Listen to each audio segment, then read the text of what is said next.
Would you ever do this? Writing your PIN code on a sticky note and put it on the back of your debit card? Probably not. Because if you lose this card, you lose your money. And the security here relies entirely on nobody finding the sticky notes. This is the scary reality. Software developers do the digital equivalent of this every single day. In the last video, we stopped hackers at the edge using web, but today we tackle the first internal risk, developers hard coding password in the application. It's called hard coding credential. It's when a developer writes a database password or an API key directly to the source code. It seems convenient at the moment, but the second that code is pushed to GitHub, that secret is potentially visible to the entire world. And this is the one way a hacker gets into system today. It's a $1 million mistake waiting to happen. Today I'm going to show you how we can fix this using Google Secret Manager. The goal here is simple. We want to separate the code from the keys. So think of your application as a hotel guest and the database password as the master key to the hotel safe. You don't want to give every guest the master key, and that would create a security nightmare. Instead, you put the master key in a safe, and when a guest needs something, they need to call for the front desk. The front desk check their ID and verify they are allowed to have access, and then and only then they unlock the safe.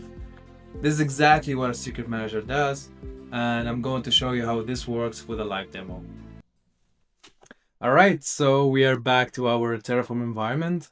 I've built a simple Python application and its job to connect to a database.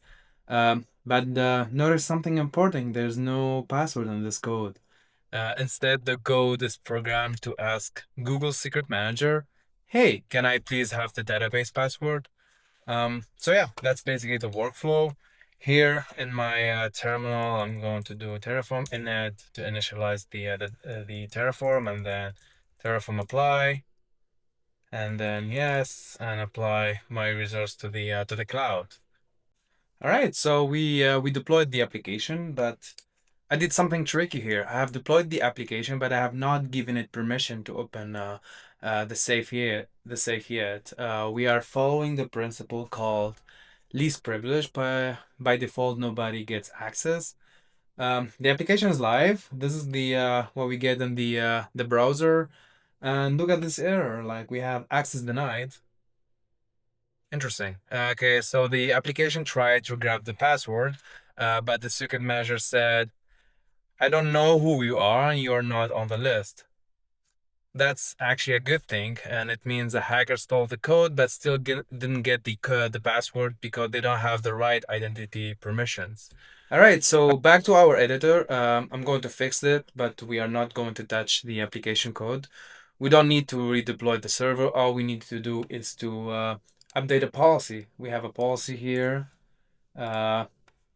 This is like to tell Google Cloud the service account for this specific application is allowed to read this specific secret. So we are going to apply this change. We will do Terraform apply again. Wait a few seconds.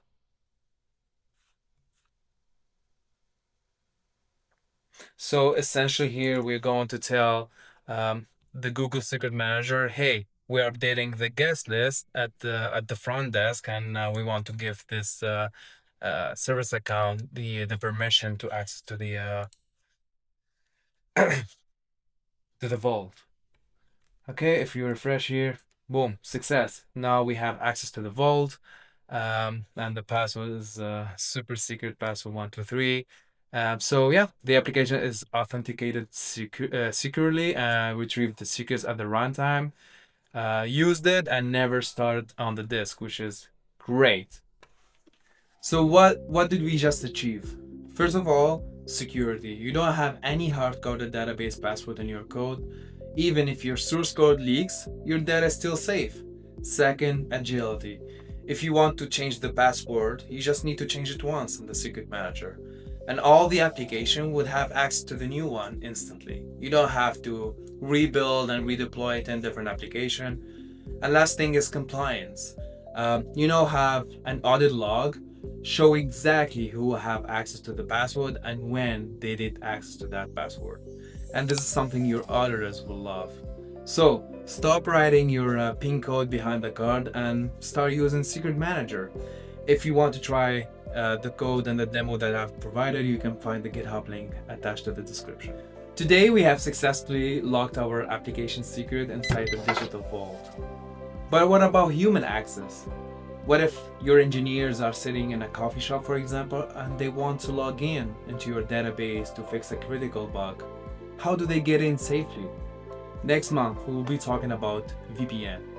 Thanks for watching and stay secure.